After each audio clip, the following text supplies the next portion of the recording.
구약 이사야서 53장 1절로부터 12절까지 말씀 다 같이 합독하겠습니다. 우리가 전한 것을 누가 믿었느냐? 여호와의 팔이 누구에게 나타났느냐?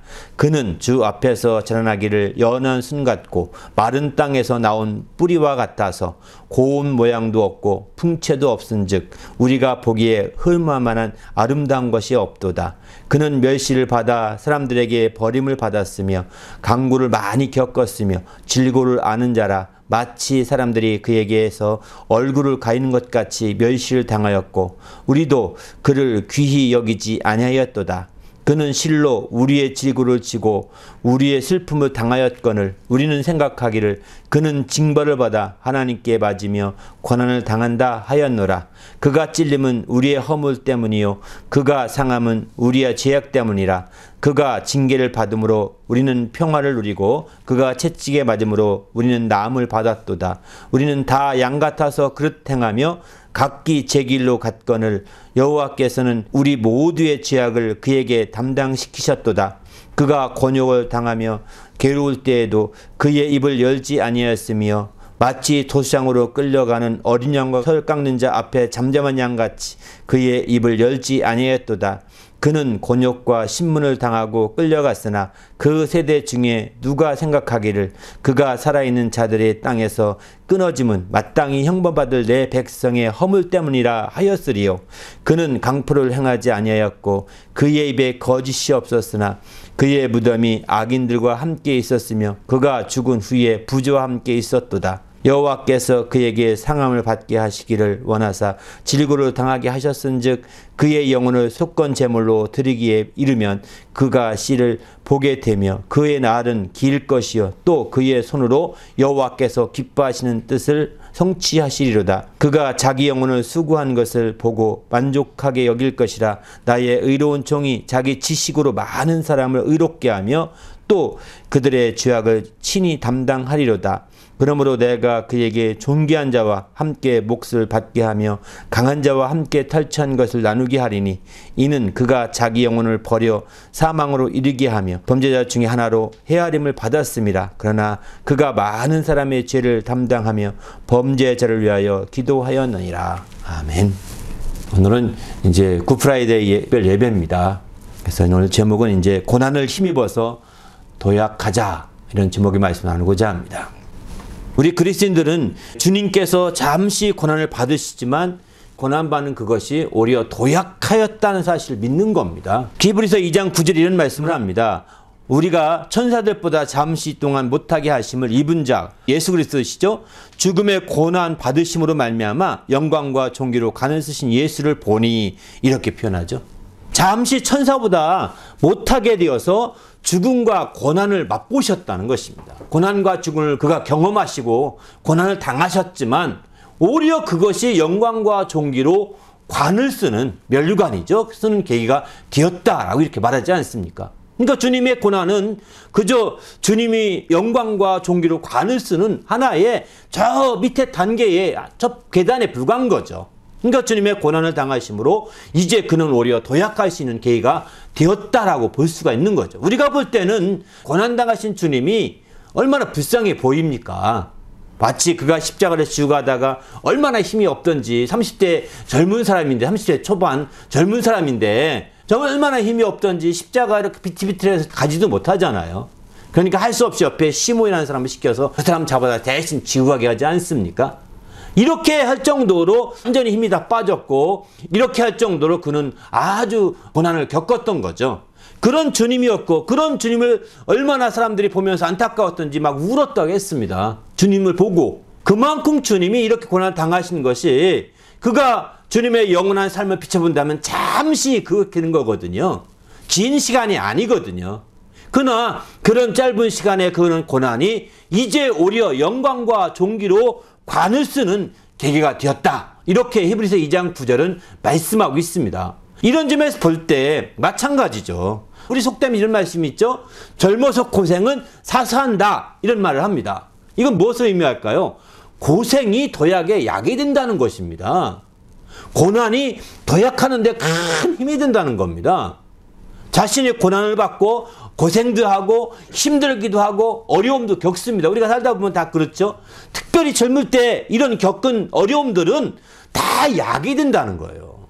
다 그게 큰 도약의 큰 힘이 된다는 겁니다. 바로 우리가 지금 주님의 고난이 주님에게 직접적으로 영광과 존귀로 관쓰는 계기가 되는 것처럼 이 세상에도 그렇게 말하지 않습니까? 젊어서 고생은 사서 한다고요. 그만큼 우리가 고난당하는 것 자체가 사실은 어렵고 힘들고 그 당시엔 슬퍼 보이지만 그러나 그것이 바로 하나님 앞에 도약해 갈 수 있는 좋은 계기가 된다는 것입니다. 특별히 그리스도인들의 고난은 이렇게 하나님 앞에 도약할 수 있는 좋은 계기가 되는 것이죠. 우리 크리스찬으로서 고난을 당할 때 누가 고난을 환영할 자가 누가 있겠습니까? 누가 고난을 직접 기뻐할 자가 누가 있겠습니까? 하지만 기뻐하지 못하고 환영하지 못한다 하더라도 내게 크리스찬으로서 고난이 있다면 이제 그것을 오히려 약을 삼고 그걸 힘을 삼기 위해서 달려나가는 거죠. 그래서 마침내 그 고난이 헛되지 않으려면 도약이 이루어져야 되는 겁니다. 고난을 실컷 당해놓고 아무 도약도 없고 아무 가치가 없게 되면 어떻게 될까요? 이거는 그야말로 헛된 인생을 보낸 것과 다름없지 않겠습니까? 헛된 삶을 산 거죠. 그래서 우리는 이제 우리 삶 가운데 헛되지 않게 하기 위해서 철저히 하나님의 이런 여건 가운데 부딪혀오는 모든 고난과 어려움들이 우리의 약이 되고 힘이 되게 해야 되겠다는 거죠. 이렇게 약이 되고 힘이 될 때 비로소 우리는 한 단계 더 약하고 더 발전하고 성장해 갈 수가 있는 것이죠. 우리 모두도 이런 고난이 큰 도약의 계기가 되시기를 예수의 이름으로 축원합니다. 할렐루야. 오늘날 우리가 원치 않게 코로나 때문에 고난을 받고 있지 않습니까? 이것 때문에 고난받는 셈이죠. 우리가 자유롭게 할 수 없다는 자체가 고난입니다. 우리가 알다시피 고난 중에 최고의 고난은 감옥 가는 거라고 하잖아요. 감옥 중에서도 독방에 가는 거라고 하잖아요. 왜 그럴까요? 꼼짝 못하게 그냥 거기 있어야 되거든요. 이게 자체가 고난입니다. 밥 세 끼 다 주는데 무슨 고난이냐고. 맞습니다. 어떤 사람들 그래서 밖에 나가면 먹을 거 없으면 또 훔치고 또 들어간다고 합니다. 왜? 그 밥 세 끼 다 주니까요. 그러나 거기서 들어가 움직이지 못하고 자유가 구속되는 것 자체가 고난인 겁니다. 오늘날 우리는 코로나 때문에 우리의 자유로움이 다 구속받고 있습니다. 이런 고난을 받고 있는 거예요. 이런 고난이 우리에게 정말 약이 되고 힘이 되어야 되는 거죠. 할렐루야. 이것이 언제 끝날지 모르겠지만 끝났을 그날에 헛되게 그냥 2년, 1년 반, 그냥 헛되게 보냈어. 뭐 한 것도 없이 그냥 놀았어. 이러면 당신은 고난을 잘못 받은 겁니다. 이 고난이 발전이 안 된 거죠. 고난이 힘이 되지 못하고 약이 되지 못한 거죠. 이런 고난이 약이 되고 힘이 되어서 우리가 이거 끝났을 그때, 맞아, 난 그때 이렇게 했었지. 그때 이것 때문에 한 단계 더 올라가게 됐었지. 그때 이것 때문에 더 발전하게 됐었지. 그때 이것 때문에 한 단계 더 도약하게 됐지. 라고 고백할 수 있는 성도가 되시기를 예수님의 이름으로 축원합니다. 할렐루야. 그래서 우리가 적극적으로 우리 앞에 당한 모든 고난과 어려움들을 그냥 수동적으로 당하지 마시고 적극적으로 정말 그걸 능동적으로 대처해서 발전의 계기로 더 성장의 계기로 만들어가야 되겠다는 것이죠. 그게 바로 신앙인의 바른 고난을 보는 자세이고 고난을 보는 우리의 가치관입니다. 우리 모두도 주님이 이 고난을 통하여 영광과 존귀로 가느셨던 것처럼 우리도 우리가 당하는 모든 고난과 어려움을 통하여 한 단계 더 성장해서 주님의 그 면류관을 바라보는 성도가 되시기를 예수님의 이름으로 축원합니다. 할렐루야. 그래서 주님의 고난을 직접 지켜봤던 베드로는 이렇게 우리에게 권고하고 있습니다. 베드로전서 4장 1절 2절에 보게 되면은 그리스도께서 이미 육체의 고난을 받으셨으니 너희도 같은 마음으로 갑옷을 삼으라 이렇게 말합니다. 특별히 4장 1절에 보게 되면 그리스도께서 이제 육체의 큰 고난을 받으셨죠. 죽기까지 하셨으니까 직접 그는 경험했고 그는 주님의 모든 걸 알고 있지 않습니까? 그런 그가 말합니다. 너희도 같은 마음으로 갑옷을 삼으라는 것입니다. 주님의 고난을 받으신 때 주님의 마음이 있죠.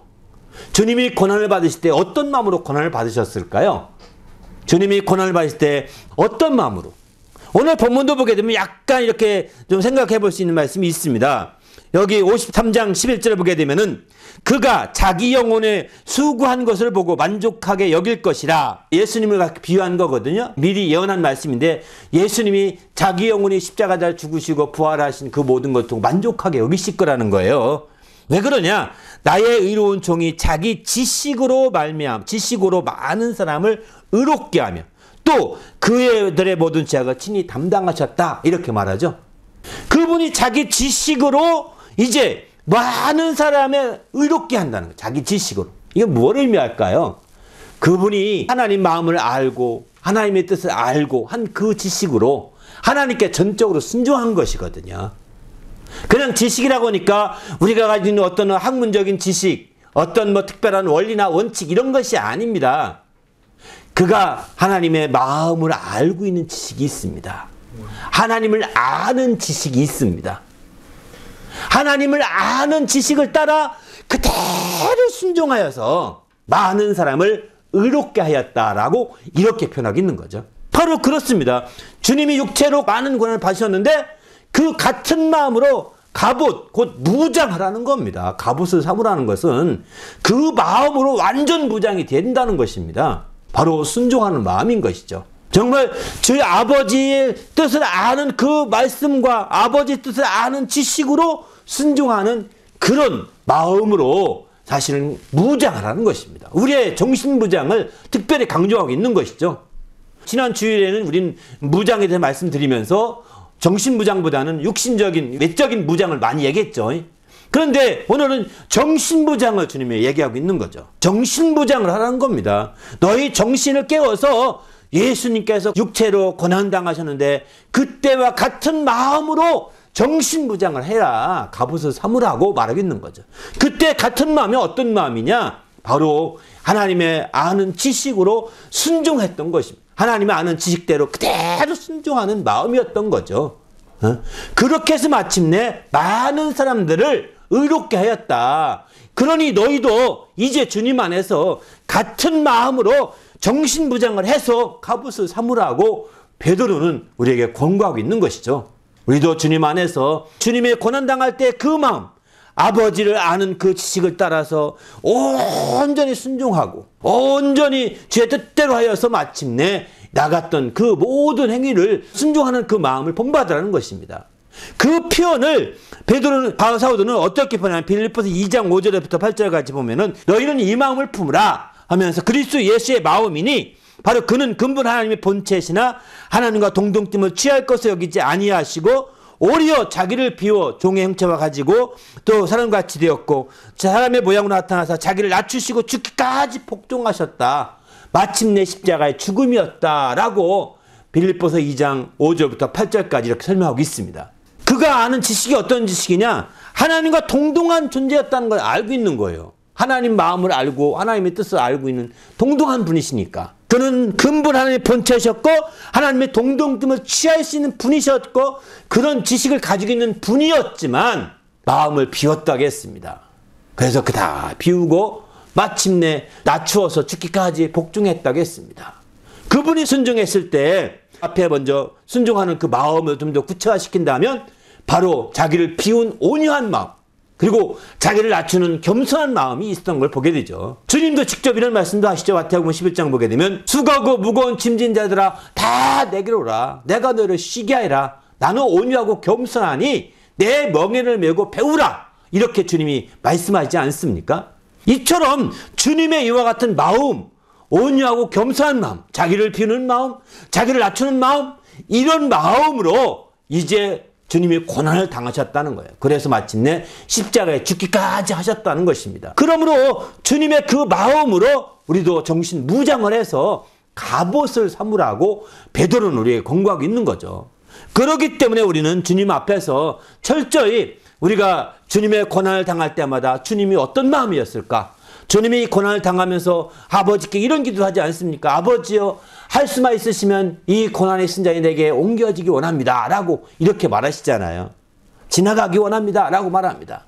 하지만 내 원대로 마시고 아버지 원대로 되기 원합니다 라고 이렇게 그는 자기 마음엔 소원은 있지만 다시 바꾸지 않습니까? 이렇게 되듯이 이제 그가 그의 생각도 있고 그의 마음도 있고 그의 소원도 있었지만 오직 아버지가 원하는 대로 자기가 아버지 아는 지식을 따라 그대로 온유와 겸손함으로 순종하였던 거죠. 그렇게 해서 마침내 십자가에 달려 죽기까지 하셨던 겁니다. 우리도 주님 앞에서 순교하기까지 하려고 한다면 이와 같은 주의 마음으로 무장되어야 합니다. 우리가 어떤 고난을 당하고 그 고난으로 말미암아 순교하기까지 하려면 주님처럼 이제 자기를 비우는 온유한 마음과 또 자기를 낮추는 겸손한 마음으로 마침내 순종하여서 죽기까지 하는 것입니다. 그럴 때 비로소 우리의 정신적으로 완전한 무장이 된 것이고 그로 말미암아 주님이 가신 길을 함께 갈 수 있는 기회가 되는 거죠.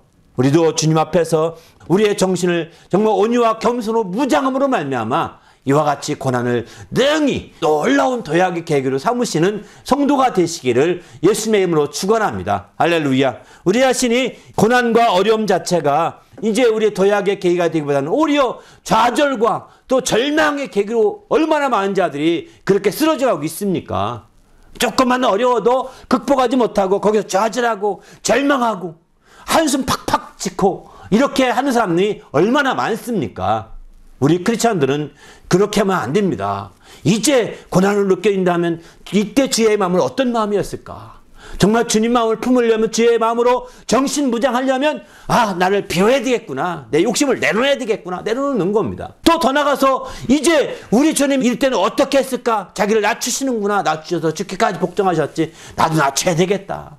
내 자신을 다 내려놓고 낮춰야 되겠다. 이런 마음으로 우리 앞에 당한 모든 고난 앞에 우리가 정말 내를 비우고 낮추면 지배하고 그걸 능히 극복할 수 있는 힘이 생기는 거거든요. 그래서 마침내 주의 뜻을 이룰 수 있는 귀한 성도가 될 수 있는 거죠. 우리도 이렇게 주의 뜻을 이루는 성도가 되시기를 예수의 이름으로 부탁을 드립니다. 할렐루야. 그래서 우리 주님께서 고난 앞에 겸손과 온유를 가진 주님은 이 고난을 당하시면서 어떻게 하셨느냐? 베드로전 3장 18절 이렇게 표현합니다. 그리스도께서 단번에 죄를 위하여 죽으사 의인으로서 불의한 자를 대신하셨은즉 이는 우리를 하나님 앞에 인도하려 하심이라 이렇게 표현하고 있죠. 우리를 하나님 앞에 인도하려고 그 그리스도께서 단번에 죽으셨다는 겁니다. 2번 이상 고민하지 않았다는 겁니다. 이 고난의 시간이 지나기 원하며 기도한 이후에 이제 내 원대로 마옵시고 아버지 원대로 되기 원합니다 라고 이렇게 고백한 이후에 조금도 죽음 앞에 흔들리지 않았다는 것을 표현해 주고 있는 거죠. 그 전에 기도할 때는 하나님 이 고난의 순간이 지나가기 원합니다. 지나갈 수 없습니까? 라고 약해진 마음을 하나님께 소원을 아뢰었던 적이 있었습니다. 그렇지만 그 이후에 그는 이제 십자가나 그 이후에 마지막 그 심판받고 십자가 달려 올라간 그 과정에 한 번도 마음에 흔들림이 없었던 걸 말하고 있어요. 베드로는 지금 예수를 지켜보면서 예수님이 비록 힘이 빠졌고 예수님이 비록 나약해져서 아주 피곤과 어려움과 고난 가운데 크게 좌절하고 어려움을 겪는 것 같긴 했지만 그러나 그의 꿋꿋한 그 마음을 베드로는 보았던 것 같습니다. 단번에 죽으심으로 이렇게 하잖아요. 우리를 위해 단번에 죄를 위하여 죽으셨다라고 이렇게 표현하고 있습니다. 이제 주님 앞에 정말 우리도 고민할 수 있습니다. 염려할 수 있습니다. 그러나 고민하고 염려하고 또 마음속에 좌절할 수도 있어요. 하지만 그것을 그 마음속에 그런 갈등이 오래가지 않게 결단한 이후에는 끝까지 한 방향으로 나가야 되겠다는 거죠. 그런 고민이 가능하고 그런 염려도 가능하고 그렇게 나약함을 고백할 수도 있지만 그러나 이제 예수님처럼 주의 뜻대로 되기 원합니다 라고 고백한 다음 이부터는 흔들림이 없이 한 방향으로 쭉 달려가는 겁니다. 거기서 또 타협하고 또 중간에 함께 다른 길을 모색하지 않는 것이죠. 바로 단번에 죽으셨다라고 하신 주님의 말씀처럼 이렇게 될 수 있기를 부탁드립니다. 할렐루야. 이렇게 주님께서 단번에 바로 의인으로서 불의한 자들을 위하여서 이렇게 죽으셔서 마침내 그의 모든 죄악을 다 담당하시고 또 하나님 앞으로 인도하시려고 하셨건만 이제 주님의 고난을 당하는 자들을 보면 사람들은 뭐라고 할까요? 오늘 본문은 이렇게 말합니다. 저가 우리를 위하여 우리의 질구를 짊어지고 우리를 위하여 마침내 슬픔을 당하였지만 53장 4절에 보면 이런 말씀합니다. 우리는 생각하기를 그가 징벌을 받아 하나님께 맞으며 고난을 당한다 하였노라 이렇게 표현하죠. 그가 우리를 위하여 질구를 짊어지고 또 우리를 위하여 슬픔을 당하고 우리를 위하여 채찍에 맞고 우리의 모든 걸 다 했는데 우리는 생각하기를 그가 하나님께 채찍에 맞으며 하나님 앞에 고난을 당한다 이렇게 말한다는 거예요. 자기와 전혀 상관이 없는 저 강 건너 불구경하는 것 같이 보는 겁니다. 예수님의 고난을 강 건너 불구경하듯이 아유 저 사람들 참 안 됐다 이러는 거죠. 내가 상관이 없다는 겁니다. 실제 나를 위해서 내 지구를 짊어지고 내 죄악을 짊어지고 내 허물을 짊어지고 모든 그렇게 해서 그분이 슬픔을 당하고 그렇게 고난을 당하시는데 내를 위해서 지었다는 생각 전혀 조금도 못하는 거예요. 나와 관계이시는. 그러니까 이렇게 되는 경우가 되니까 바로 예수님의 고난이 자기에게 힘이 되지 못하는 겁니다. 여러분 오늘날 예수님의 고난에 대해서 보면서도 우리에게 힘이 안 되는 이유가 무엇일까요? 그게 힘이 되어야 도약할 수 있는데 예수님의 고난이 우리에게 약처럼 되어야 그게 힘이 되어 도약할 수 있는데 왜 안 될까요? 예수님의 고난을 나와 동떨어지게 보는 겁니다. 예수님의 고난당하심이 나와 상관없다고 보는 겁니다. 저 멀리 강 건너에 불구경하듯이 말이죠. 우리는 이 마음을 내려놓으셔야 됩니다. 이해가 안 되면 하나님 이해가 안 됩니다. 많은 분들이 이거는 나를 위해서인 거라고 나와 관계된 거라고 나와 나에게 직접적인 문제라고 말하는데 나는 잘 모르겠습니다. 알게 좀 해주십시오. 알고 싶습니다. 깨닫게 좀 해주십시오. 이렇게 기도하셔야 됩니다. 이렇게 기도 안 하고 그냥 강 건너 불구경하듯이 그냥 이렇게 머리 쏟아보고 아이고 예수님 안 됐다 이렇게 하고 끝난다면 구원받기 어려운 사람이라고요. 예수님의 고난이 힘이 되지 못한 사람이라고요. 예수님의 고난이 힘이 되지 못하면 예수님의 죽음도 힘이 되지 못하죠. 나와 무슨 상관이 있는데요. 그런 사람들에게. 그런 사람들이 구원받을 수 있을까요? 어렵습니다. 그 예수님의 고난이 작은 것부터 큰 것까지 다 나와 직접적으로 관계에 있음을 깨달으셔야 됩니다. 이거 누가 정말 좋은 분이 옆에 있어서 설명해 주셨다면 참 좋겠는데 안 될 수도 있어요. 그러면 당신이 깨달으셔야 돼요. 주여 나는 누가 옆에 이런 설명해 준 사람이 없었습니다. 할 수 없이 예수를 모르고 그냥 죽었어요. 죽고 보니까 여기 지옥 입구에 와 있네요. 어떡하죠? 변명이에요. 변명입니다. 그러면 다 할 말 다 있어요. 복음 전해지지 않은 지역마다 다 하나님 나도 예수 믿고 싶었는데 전해지지 않아서 못 믿었거든요. 그러면 그들 다 구원해 주셔야 돼요. 복음 전해지지 않은 모든 지역 사람들 다. 그러니까 우리는 지금 정말 정신 바짝 차리고 내가 적극적으로 찾아서 안 되면 두드리지 안 되면 탁 막 문을 막 부수고 들어가야죠. 이렇게 구하고 찾고 두드리는 방향으로 계속적으로 해나가셔야 되는 거예요. 그냥 되는 대로 조금 하다가 안 되면 거기서 좌절하면 안 됩니다. 적어도 3번 이상은 당신이 아주 몸부림쳐서 구하셔야 됩니다. 3번 이상은. 최소한도로 3번이에요. 처음에 구해서 안 되면 찾고, 찾아서 안 되면 두드려서 안 되면 하나님 나 칼렸습니다. 막 금식하면서 울으셔야 됩니다. 그렇게 해서라도 주님의 고난이 직접 나와 관계가 있고 주님의 죽음이 직접 나와 관계가 있음을 깊이 깨닫게 되고 그것 때문에 감격해서 그거만 생각하면 눈물이 주르르 흐를 수 있다면 얼마나 감사하겠어요. 이런 깨달음이 있어야 됩니다. 이런 체험들이 있어야 합니다. 우리 모두가 정말 주님의 고난과 나와 직접적인 관계가 있다는 것을 성경은 누누이 말하고 있거든요. 성경을 읽으시고 또 읽으시고 또 읽어서 얼마나 관계가 있는지 깊이 이렇게 여러분이 생각한다면 정말 그것 통해서 우리가 한 단계 더 주의 고난이 큰 힘이 되고 그런 고난을 주님이 받으실 때 그 마음이 어떤지를 우리가 깊이 알아서 그것으로 내가 무장할 때 우리는 더 한 단계 도약할 수 있고 승리할 수 있는 기회가 되는 것이죠. 우리 모두도 베드로의 권고처럼 이제 주님의 고난을 받으신 그 모든 것들을 통하여 한 단계 도약할 수 있도록 정말 우리의 정신 무장이 확실하게 될 수 있기를 예수님의 이름으로 축원합니다. 할렐루야. 그래서 주님이 그러면 나와 어떤 관계가 있느냐? 주님의 고난이 오늘 본문에 53장 5절 6절 말씀 보면 잘 나오죠. 함께 읽어볼까요? 본문의 말씀을. 여러분 함께 읽어보십시다. 시작. 그가 찔림은 우리의 허물 때문이요 그가 상함은 우리의 죄악 때문이라. 그가 징계를 받음으로 우리는 평화를 누리고 그가 채찍에 맞음으로 우리는 나음을 받았도다. 우리는 다 양 같아서 그릇 행하며 각기 제 길로 갔거늘 여호와께서는 우리 모두의 죄악을 그에게 담당시키셨도다. 예, 보십시오. 정말 그분이 고난받으신 것이 채찍에 받으시고 찔리시고 창에 찔리시고 그리고 마침내 최후에 죽기까지 하시게 되죠. 이런 모든 고난이 바로 우리 때문이라는 겁니다. 여기는 우리라고 표현 쓰니까 직접적인 나와 상관없잖아요. 그죠? 이렇게 우리라니까 좀 나의 관계잖아요. 이렇게. 그죠? 나의 관계다 보니까 나와 또 관계없죠. 우리잖아요. 나가 아니라 우리예요. 이렇게 쓱 자기는 한쪽 꽂아놓은 보리차처럼 옆으로 빼놓으려고 하는 경향이 있습니다. 사실 우리가 나예요. 나. 그래서 그가 찔리면 나의 허물 때문이요. 이렇게 읽으셔야 됩니다.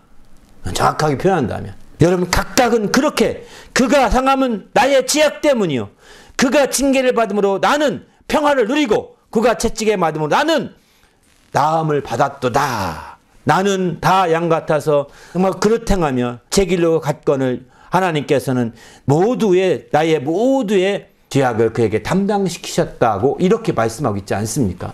그렇기 때문에 우리는 지금 우리 주님이 정말 당하신 고난이 직접적으로 나와 아주 직접적으로 연결되어 있다는 것을 우리가 이 이사야서를 통해서 가르쳐주고 있는 말씀입니다. 우리 모두도 이제 주님 안에서 이렇게 주님의 고난이 직접적인 관계가 있음을 깊이 깨닫고 정말 그 고난으로 인하여서 우리가 한 단계 큰 힘을 얻고 도약할 수 있기를 예수의 이름으로 부탁을 드립니다. 할렐루야. 정말 나와 직접 관계가 있다는 사실을 모르게 되고 간과하게 되면 주님의 고난과 나와 거리가 멀어지게 동떨어지게 되고 그러면 우리가 도약할 수 있는 그 힘을 잃어버리게 됩니다.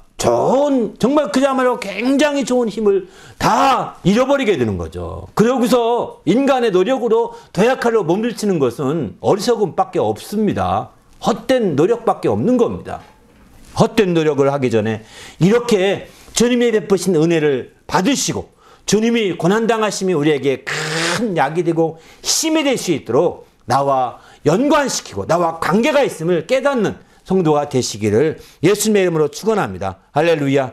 이렇게 주님께서 고난을 당하셨지만 이제 주님은 어떻게 하셨을까? 고난 당하실 때 아무 말도 아니하고 입도 열지 아니하고 곤욕을 당하며 괴로울 때에도 그는 입을 열지 아니하였다 라고 7절 이렇게 말씀하죠. 그리고 도수장으로 끌려가는 어린 양같이 털 깎는 앞에 잠잠한 양같이 입을 열지 않았다는 것입니다. 8절에 보면 그 곤욕을 당하고 끌려갔으나 그 세자 중에 말하기를 이렇게 말하죠. 9절에 보면 강포를 행하지 아니하였고 그 입에 거짓이 없으나 강포하자 그는 자기를 욕하는 자들에게 너 두고 보자 이렇게 말한 적이 없다는 겁니다. 협박이죠. 이렇게 입을 열지 않았고 그들을 오히려 저들의 죄는 알지 못하오니 저들을 용납해달라고 용서해달라고 이렇게 기도합니다. 저들의 죄를 사하여 주옵소서라고 오히려 이렇게까지 기도하지 않습니까? 바로 우리는 주님의 이런 모습들을 봐야 되는 거죠. 옆에서 주님의 죽으심에 대해서 지켜보던 베드로도 지금 똑같이 말하고 있으며 베드로 2장 22절 23절 이런 말씀하죠. 그는 죄를 범하지 아니하시고 그 입에 거짓도 없으시며 욕을 당하실 때 맞대어 욕하지 아니하시고 고난을 받으실 때 위협하지 아니하시고 오직 공의로 심판하신 이에게 부탁하셨다라고 베드로전서 2장 22절 23절 이렇게 말씀하고 있습니다. 바로 옆에서 예수님이 하시는 그 고난당하시면서 그가 하는 행위를 다 지켜보았던 베드로도 지금 이렇게 말하고 있는 거예요. 그분은 고난을 당하셨지만 그의 욕하는 자들 앞에 아무도 욕하지 않았고 아무도 그들에게 강포를 행하지 않았고 그 입에 거짓이 없었다고 이렇게 표현하고 있습니다. 우리는 이제 주님 안에서 그분이 이렇게 하셨던 것은 뭐냐면 바로 자기를 비웠기 때문인 것입니다. 자기를 낮췄기 때문인 겁니다. 자기를 비우고 자기를 낮추어서 주의 뜻대로 살았기 때문에 이게 가능했던 거였대요. 만약 그가 비우고 낮추지 않았다면 그 온유함과 겸손함으로 순종하려고 하지 않았더라면 이게 불가능했을 것입니다. 이렇게 안 됐을 것입니다.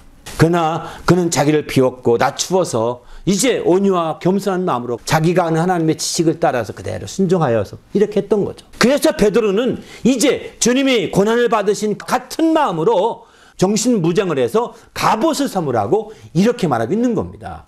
우리도 이제 이런 고난을 통하여 자기를 낮추고 비우는 자가 되셔야 합니다. 주님의 고난이 지금 자기에게 다가오지 않고 있습니까?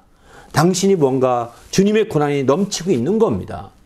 자기를 비워야 그게 채워질 수 있는 거거든요. 이미 자기 거로 가득 차 있기 때문에 고난을 통해 베푸신 은혜와 고난을 통해 베푸신 모든 게 흘러 넘치고 있는 거예요. 그래서 자기를 비워야 된다는 거예요. 더 나아가 자기를 낮춰야 합니다. 바로 자기가 거만하고 교만함이 있기 때문에 주님의 고난 난 필요 없어. 그까짓 거 뭐 관계 있으면 좋지. 그런데 난 필요 없어. 이런 마음이 마음속에 있기 때문에 이걸 낮춰야 되는 거죠. 꺾어야 되는 거죠. 그럴 때 정말 주님의 고난 당하심이 내게 크게 다가오고 직접적으로 연결되어 있다는 걸 그때 깨닫게 될 수 있는 거죠. 그러나 우리가 자기를 비우는 온유함, 자기를 낮추는 겸손함으로 우리 자신이 적극적으로 이렇게 주의 고난을 바라보지 않기 때문에 상관이 없이 관계가 없이 멀리 불구경하듯이 생각하고 있는 겁니다. 그게 다 나 때문이고 나를 위해서 그렇게 한 것인데 그것을 그렇게 아주 헛되게 보고 있는 거죠. 안타깝죠. 그러나 오늘 본문도 보게 되면 그 주님의 고난당하심 바로 나에게 직접적인 연관이 있음을 성경은 말씀하고 있습니다. 오늘 본문의 10절에 보면 이렇게 말하죠. 주님이 이렇게 십자가에 달려 죽으심으로 말미암아 그 손으로 여호와께 기뻐하시는 뜻을 성취하시리로다. 이렇게 표현합니다. 하나님을 기쁘시게 하는 뜻을 성취할 것을 말하고 있습니다. 더 나아가서 나의 의로운 종이 자기 지식으로 많은 사람을 의롭게 하며 또 그들의 죄악을 친히 담당하리로다. 주님이 고난당하심이 이것 때문임을 말하고 있는 거죠. 그가 많은 사람의 죄악을 담당하며 범죄자를 위하여 기도하였으니라. 이렇게 말하죠. 바로 죄악을 담당하고 저주의 죄를 사하여 주옵소서라고 기도했다는 것입니다. 그만큼 이제 주님이 행하신 고난당하신 그것이 얼마나 정말 큰 은혜였음을 보고 있는 거죠. 그들을 일일이 의로우신 주님께서 일일이 불의한 자들을 다 심판하지 아니하시고 불의한 그대로 판단하지 아니하시고 주여 저들의 죄는 저들을 알지 못하는 것입니다. 저들을 사하여 주옵소서라고 범죄자를 위해 기도했다는 것입니다. 그리고 마침내 그들의 죄악을 담당해 주신 거예요. 그들을 다 구원하신 길을 열어주셨다라고 예수님이 오시기 전 이사야 시대에 이렇게 한 500년 전에 이와 같은 예언을 하고 있습니다. 예수님 오시기 한 500년 쯤이거든요, 이게. 그렇게 해서 마침내 이제 놀라운 역사를 먼저 이사야가 예언하고 있는 거거든요. 근데 그걸 그대로 오셔서 기도까지 하시고 다 그대로 하시잖아요. 놀랍지 않습니까? 이게 그저 우연히 가능할까요? 아닙니다.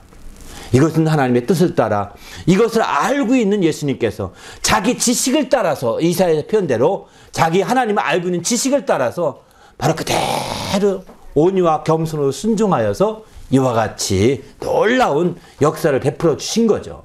우리도 이제 주님의 은혜를 힘입어서 이렇게 담대히 나가는 성도가 되시기를 예수님의 이름으로 축원합니다. 할렐루야. 베드로는 마지막으로 우리에게 권고합니다. 베드로는 2장 24절 보게 되면 친히 나무에 달려 그 몸으로 우리의 죄악을 담당하셨으니 이는 우리는 죄에 대하여 죽고 의에 대하여 살게 하려 하심이라 라고 이렇게 말씀합니다.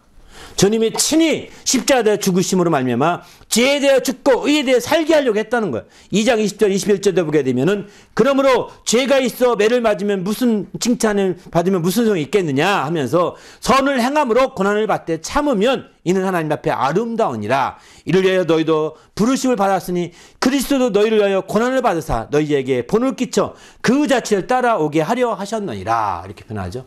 주님께서 고난을 받으셨던 것은 정말 우리에게 본을 끼쳐서 그 자체를 따라오게 하려고 하셨다는 거예요. 그는 죄가 있어서 고난받으신 것이 아니라 죄가 없는 의인이었지만 불의한 자들로 해서 고난을 받으셨지 않습니까? 그렇게 고난을 받으심으로 말미암아 우리로 하여금 본을 끼쳐 따라오게 하려고 그분이 친히 모범을 보이셨다라고 이렇게 베드로는 우리에게 가르쳐주고 있습니다. 이제 주님의 고난이 우리에게 힘이 된다면 우리도 죄가 있어서가 아니라 죄가 없을지라도 이와 같은 고난을 당할 수 있습니다. 잘못이 있어서 고난받으면 무슨 소용이 있겠습니까? 잘못이 없는데도 바로 그들을 위하여 불의한 자들을 위하여 고난받을 수 있는 자들이 될 수가 있는 것이죠. 그때에 우리는 주님의 본을 따라 따라가는 것입니다. 우리가 죄가 없는 주님이 우리를 위해서 마침내 고난받으신 것처럼 우리도 죄가 없는 우리가 주님의 본을 받아서 따라가는 겁니다.